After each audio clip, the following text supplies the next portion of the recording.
Welcome to Generation Inspired, exploring the people and ideas shaping tomorrow.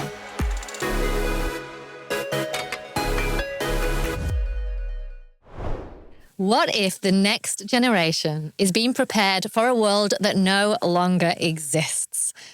Today, we are here to basically bring in the big conversations around the future, because most of you who are probably tuning in today are thinking the same as us, and that is that our kids are sat in an education system that was designed for the Industrial Revolution. So true. So true.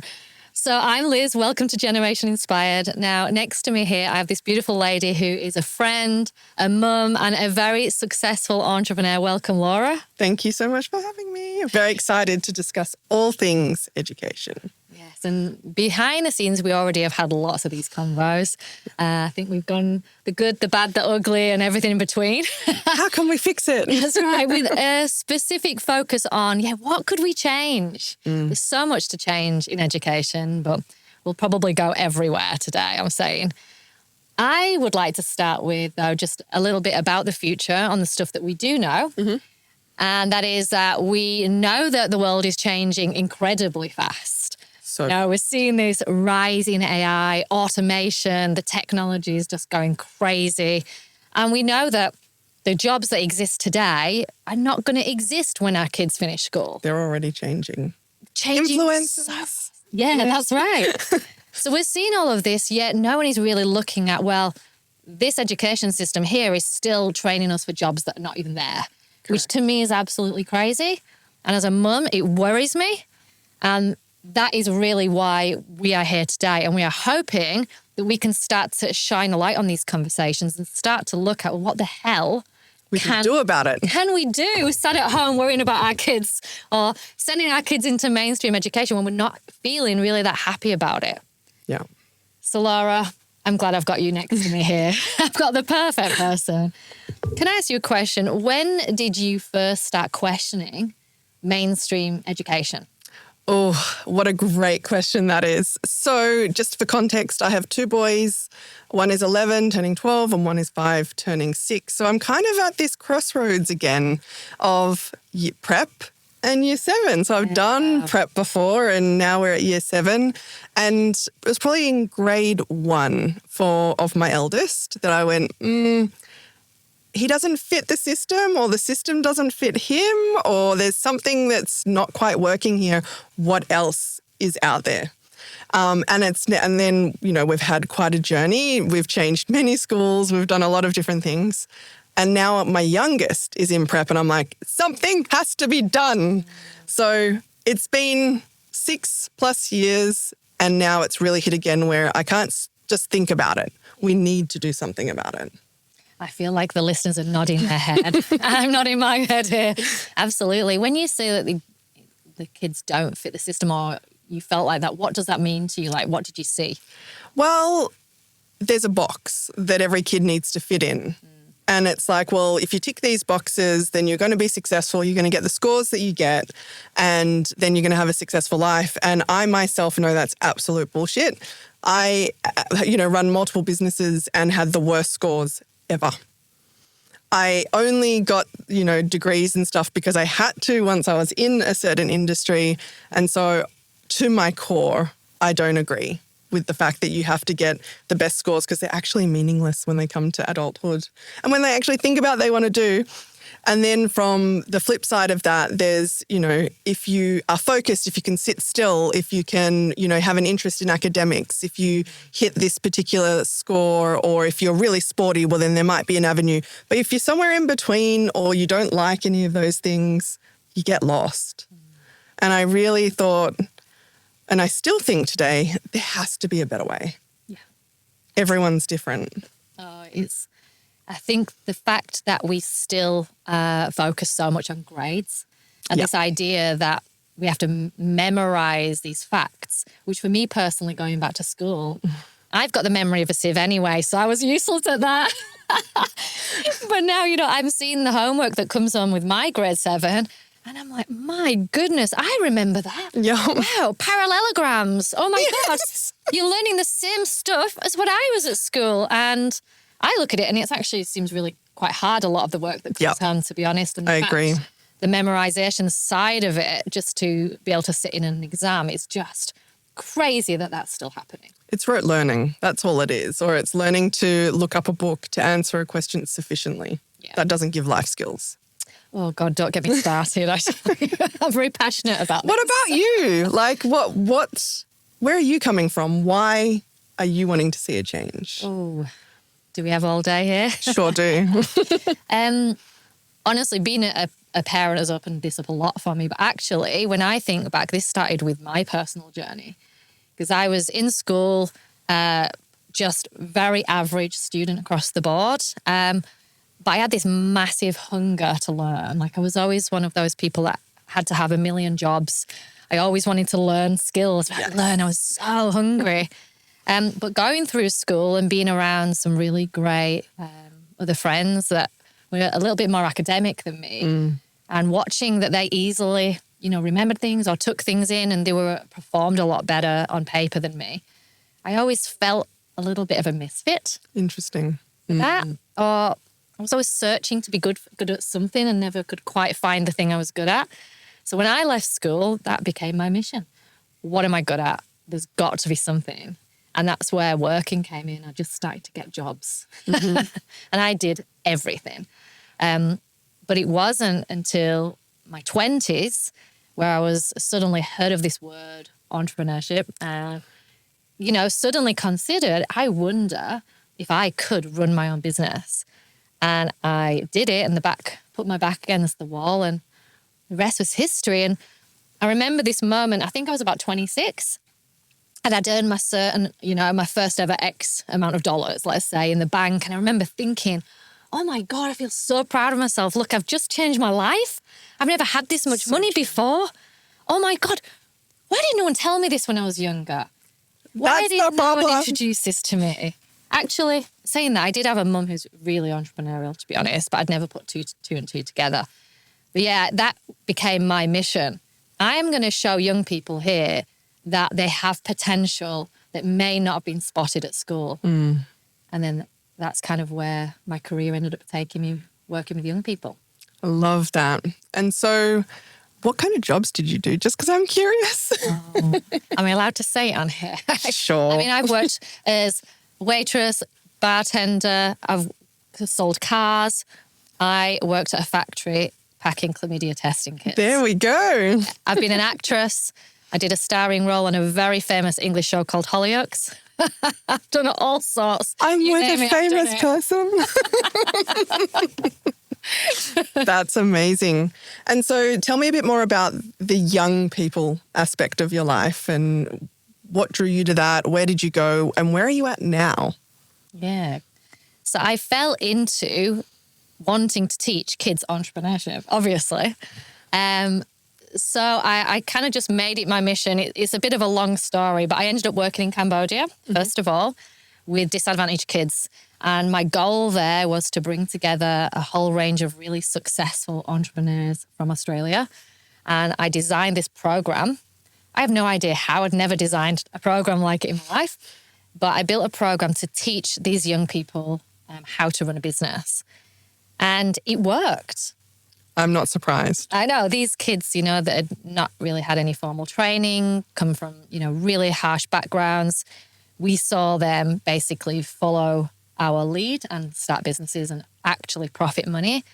And from there, I was just so excited about it. I was like, I need to roll this out around the schools. This is what the schools should have. So a little while after that, I launched a business called Project Gen Z, which was about inspiring and educating the next generation on future skills. Amazing. So the last 10 years, that's what I've been doing. We've educated about 200,000 kids around Australia and around the world, which has been cool. And now being a mum, during that, going through really big problems actually in mainstream schooling. To me, it's time now for change to happen. Yeah. Couldn't agree with you more, honestly. So where are we heading? What's the next thing? For me, I'm similar to you, okay? So I've got grade 7 and my daughter is in grade 4. And I'm kind of feeling really pissed off at myself Okay. to be honest, because after going through certain things, especially with my eldest son for quite a few years now, and to the point of, unfortunately, him experiencing the school can't, let's call it that, where he went through a really severe time of not being able to go to school. And I saw him go from being a really, really confident young man to being a shell in 6 months at mainstream school, and all of the things that made that happen. It's kind of pushed me to the point now where I am on all the groups, as you are. Yes, I am, All yes. the groups. The homeschoolers, the parents, the mums, I listen to the podcasts. And I've been in the situation as a parent where I just can't even see what's going to happen tomorrow. And where it's horrible. And I hear other people's pain. And I just feel now, with everything that I've been able to see myself and what works and what doesn't work with children, I think that if no one else is going to go and shake up and disrupt the education system, It's now time. It should be time for someone to have a go at that. And I think we'll see what happens next. We'll see what happens next. Watch this space. Yeah. What about you? Tell me a little bit about your experience, because I know that you delved into homeschooling, didn't you? Sure did, yeah. So, and it wasn't because of COVID. So I know a lot of people think homeschooling, everyone's had a look at homeschooling when it came to COVID because you had to school from home. And so my initial deeper dive was well before that. It was when I was noticing that my curious boy stopped asking questions. When he shut up effectively, like he would not, well, if that's what they said, that's what it is. And he stopped questioning or, thinking about, well, is that right? What, is there a better way? And he'd come home and his vibrancy wasn't the same. And so I'm like, well, we need to look at a different option. And at that stage, I was going through a divorce. There was a lot of change in my life as well. And so I'm like, well, if everything's going to change, let's change, So Change it all. just change it all. And so I went deep into the homeschooling sort of research mode, spoke to a lot of people. I'm still a member of the homeschooling education network here in Victoria. I think it's an amazing thing for kids, but I would say what it is that stopped me from doing it. I didn't end up doing the homeschooling. I loved how you could tailor it to kids' interests, that it didn't have to be like a school from home, or it could if that's what worked for your child. It could be, subject-based, or it could be interest-based. And the fact that there was actually probably more flexibility in Victoria than a lot of other states, which I found really interesting, and that may have changed. I'm looking at it again now, but that was a while ago. But the reason I didn't do it is I had to earn money. I had to work, and I wanted to work, if I'm completely honest.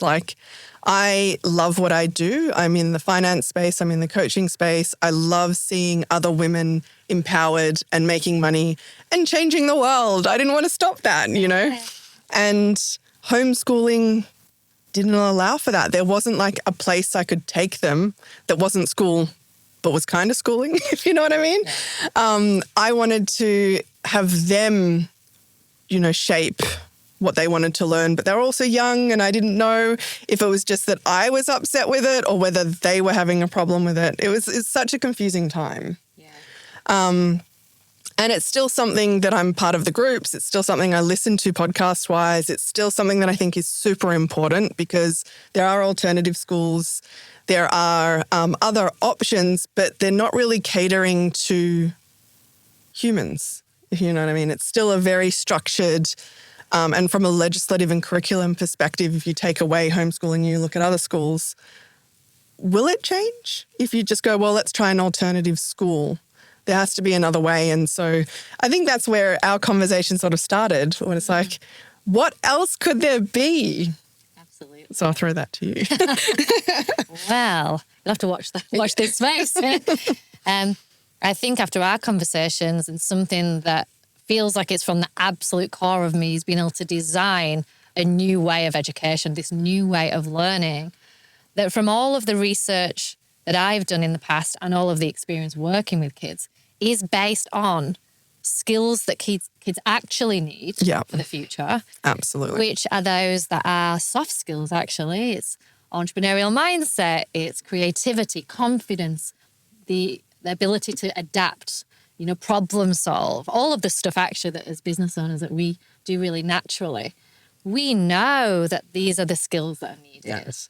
I think that we know now that as kids finish school, even now, they will have 17 different jobs in 5 different careers. I think that's exciting. To me too. That's like so Some exciting. people would be like, oh, Jesus. It is exciting. So that the fact that kids need this like toolbox of skills, more so of that adaptability to me is really important. And I think if we can design something that allows kids to get real world experience where they're learning soft skills and life skills. The life skills is really missing. Absolutely. I think then we're setting up kids for the future in the correct way. And you'll hear us talk so much about this moving forward because we do have an idea, and the idea is to drop it in there right now. It's called Tomorrow. And we are going to be working to look into what tomorrow's learning could potentially look like, which is really exciting. And feel free to get in contact with us if you have any thoughts. We did put out a survey, so we will drop them in the notes because we'd love to hear from you. And it was really interesting, the feedback we got there around the skills and what you would like to see. Entrepreneurial skills came up, financial skills, which that's close to my heart. And I'm like, yes, everyone needs that. We've got to teach kids money skills though. Yeah. I find that in this day and age that we are not teaching money is crazy. But how, the world, the economy, everything that we do has money involved.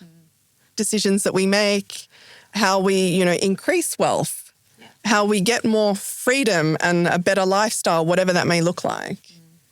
You have to understand money for that. Absolutely. And I know that there's been so many parents sat at home and this is the type of conversation they've had over the kitchen table, right? These are the skills that everyone needs. And it's a shame really that no one's doing it, but that's obviously where we come in for the Absolutely. future. Let's discuss actually a little bit of the feedback that we saw in that survey, because I found that so, some of it was surprising and some of it wasn't, to be honest. Agree. After reading those responses with the questions and the answers that kind of gobsmacked you?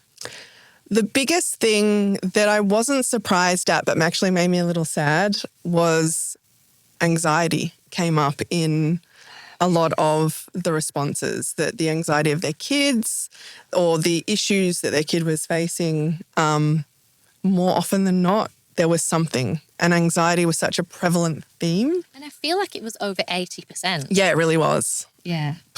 Which 80% of the kids' the parents filled in that their kids had anxiety from that. That is mind-blowing. How is it that we have this anxious generation? Is it because they're squeezed into that mold? I believe so. I also think they feel like they don't have the skills. Like there's school and then there's life. Where does that, coexist? And this is where mainstream education misses it for me. Because we have these incredibly, amazing kids in school. I'm a big believer that all kids have genius. Without a doubt. Our job as mentors or guides or parents is to put them in situations and give them experiences where they can realize that potential themselves. And I think that when you're sat in a classroom behind a desk, filling out worksheets or doing academic-only based things, then God knows what percentage of that classroom is feeling less than, losing confidence, creating an environment of self-doubt that leaves school then feeling like they're not as smart or as good as anyone else.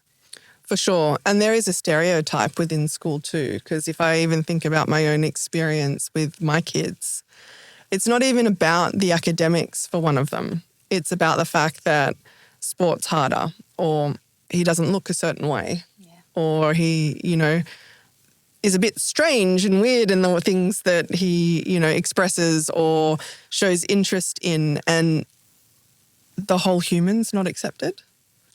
Oh, it's just heartbreaking. It's funny, I've had both of my children say, Mum, am I weird? What's with that? Oh my God. I'm like, where does that come from? Yeah. My response to that, if anyone wants to know, is weird is amazing. Like, I'd rather be weird than boring, you know? And if don't follow the crowd, be yourself. And I know as kids it's hard to do that. But as an adult, makes you an entrepreneur. I think as well, you know, as adults, we do it naturally as parents because we always want to see our kids succeed, you know, and we will do whatever we can to go, wow, good job, or, you know, spot the little things to build their confidence. But unfortunately, in a school environment or any environment that's set in stone, unfortunately, the small things get missed. So everyone just kind of rolls into one. But then also, I have witnessed, unfortunately, adults automatically assume that kids can't do things. That is really interesting. Why do you think that happens? I think there's a lot of reasons for that, but I'd love to share a story. And I know that I have shared it with you before, but I went out to the middle of nowhere to a school environment where I ran one of my entrepreneurial workshops. And the whole idea was we wanted to generate an environment, get the kids really creative, so they came up with a business idea. Nice. And we took them through this really fun, hands-on experience where they each had a role in a company and et cetera, et cetera. It's really practical and it doesn't involve any sitting down behind a desk. But I turned up there and I had a learning assistant come up to me and point out a child sat on the front row and said, look, I'll just use a name. This is Damon. Look, he has some behavioural issues. You'll probably find he doesn't focus or concentrate. Look, if he does get naughty, I'll just pull him out, but don't stress, he probably won't take part today. Interesting. Now, maybe me, instantly raging.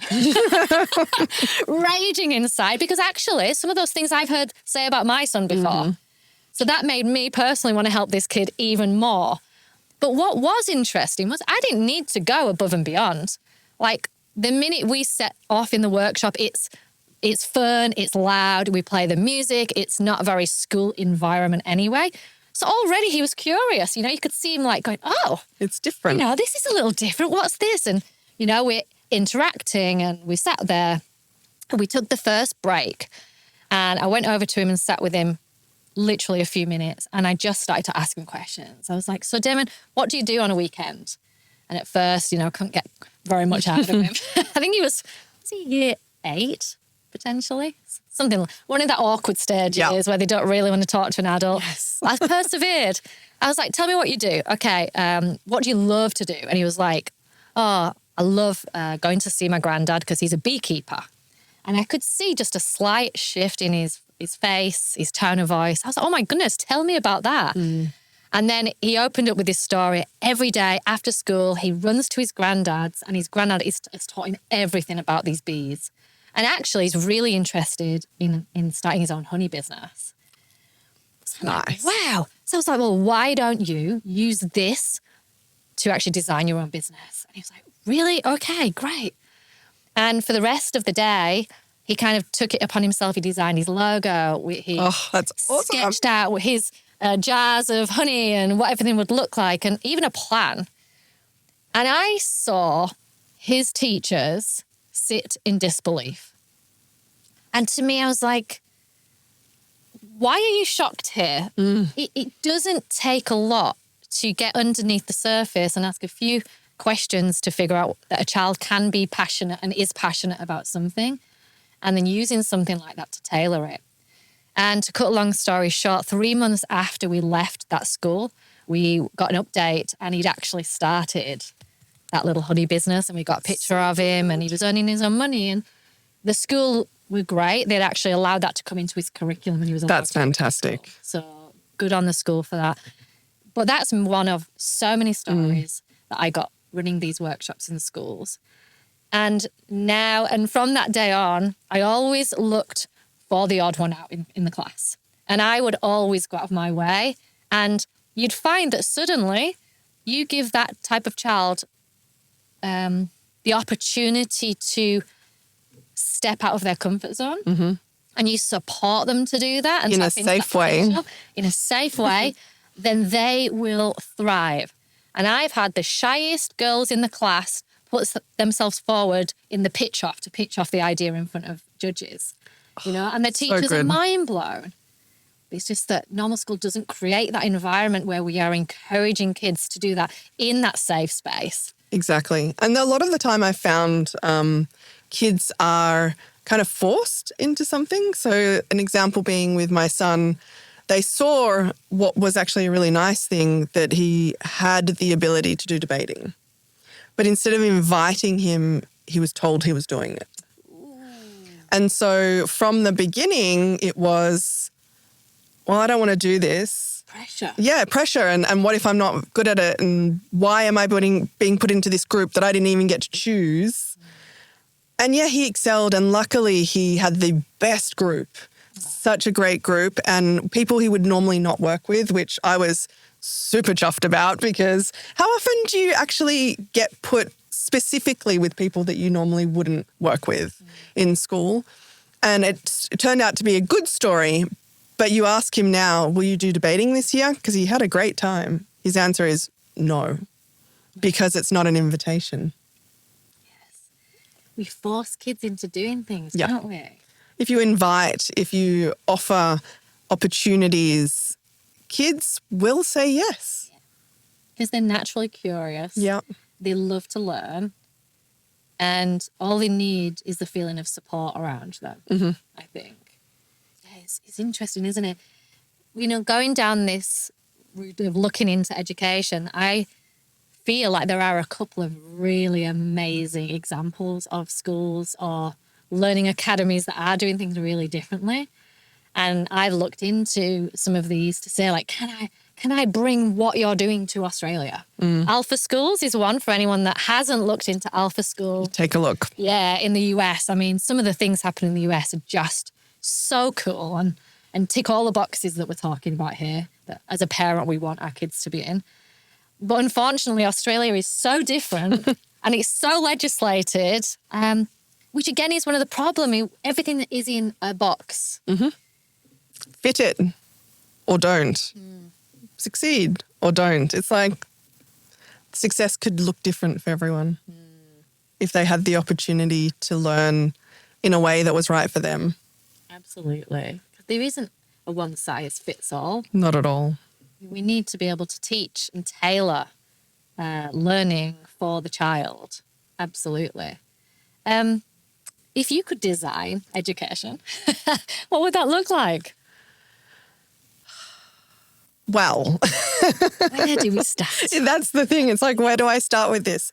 The main thing is like identifying the skills, as we've spoken about, prior to this.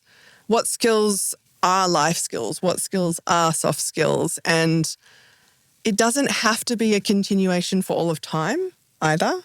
It doesn't have to be a year, prep to year 12 thing. But instead, I love the idea of projects.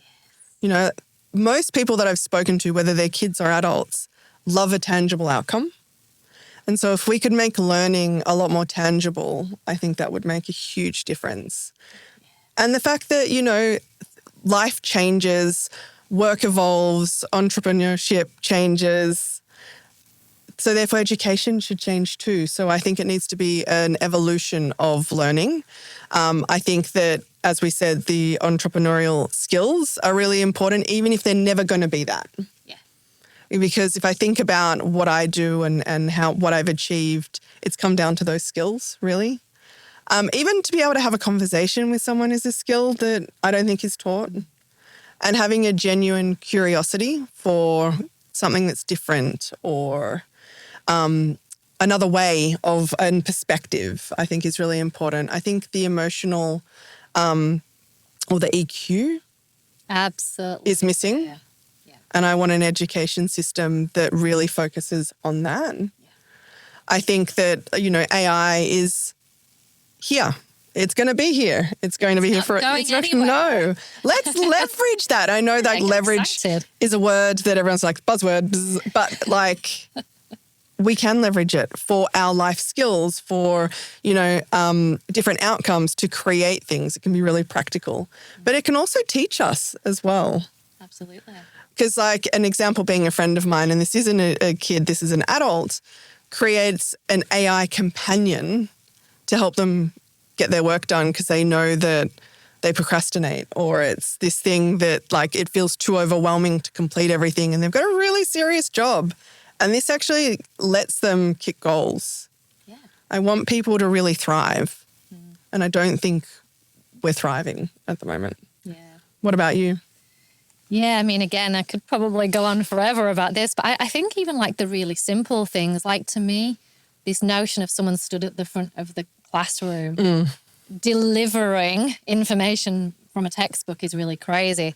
I would love this freedom. I love spaces that could be different age groups, so all of a sudden you've got people stepping into natural leadership roles and children becoming curious and asking questions and the ability to learn all together, almost like in a co-working space. Yes. You know? You can't choose the age group you're suddenly going to start work with when you finish uni.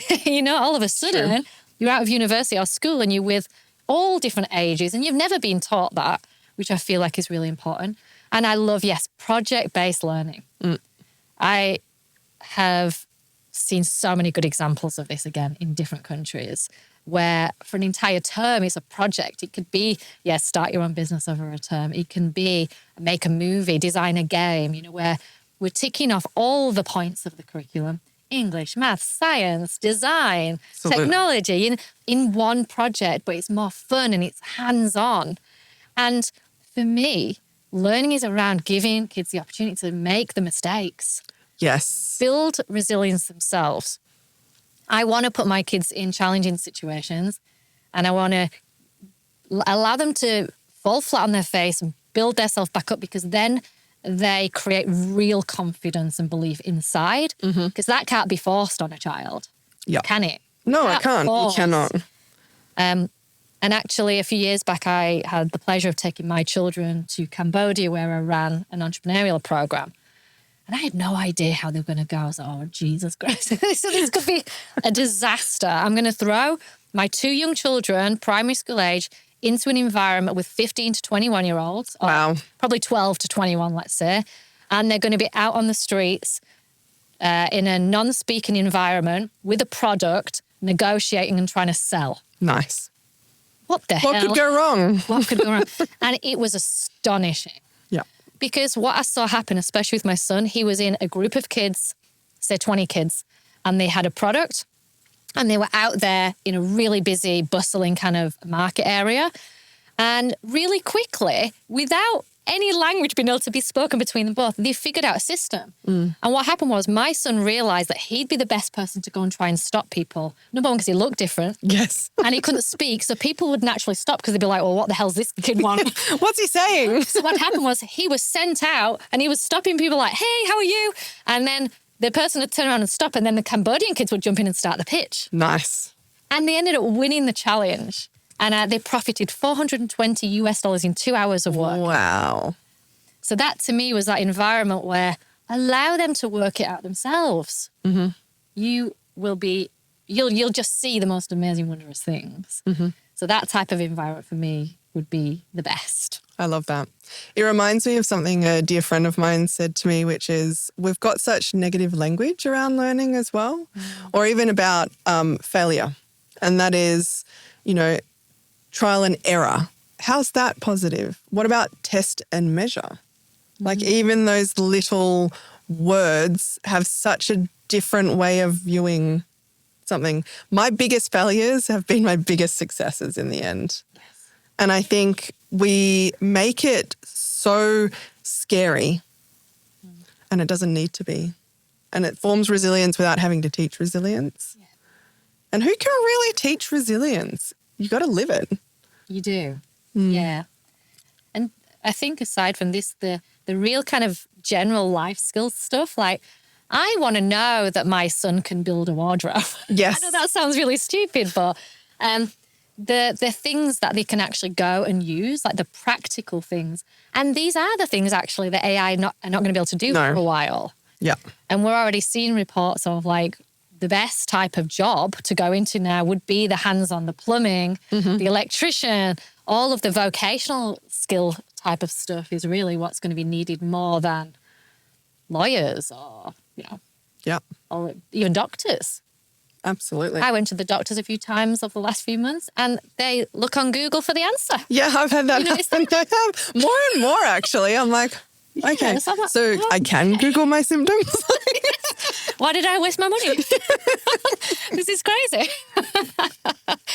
So the world is changing. It absolutely is. Oh, dear. So is there anything else you want to add to this conversation?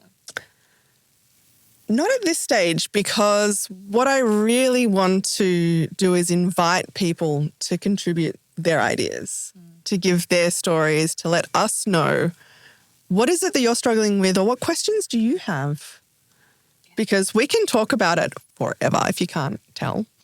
But yeah. Yeah, I think that's really important because out there in the world, from what I've discovered, there are so many parents that are just really needing help. Yeah. There's crisis, there's huge rise of anxiety, this struggle at school, this cramming in, and we're also seeing huge issues with teachers. The teachers are under stress. I really feel for them. Exhausted. So no wonder if you've got an exhausted teacher going into a classroom and teaching your child and it's not the best outcome, do you wonder why? So there's so many layers of issues out there. And the thing is, we won't be able to come up with a solution until we know, what you think. We need your involvement in that. And Absolutely. we would also love you to come along for the ride because we're not going to be playing it small here with tomorrow. Nope. We are going all out to find a solution. And we are hoping that if it's a solution for our kids, it'll also be a solution for yours. So it is important. Please join the movement and come along for the ride. Join in the conversation. Head to the show notes because we'll put all of the links there and please fill out the survey. It literally takes 5 minutes. And then for the rest of this podcast, you're going to be in front of, or you're going to hear real stories. We're going to bring in the experts, the people that have lived a different life. Life's not the ones with the good grades. The ones that actually have gone down a different path and have come out and have survived and have come along with an amazing, inspiring story of success in all the different forms that success comes in.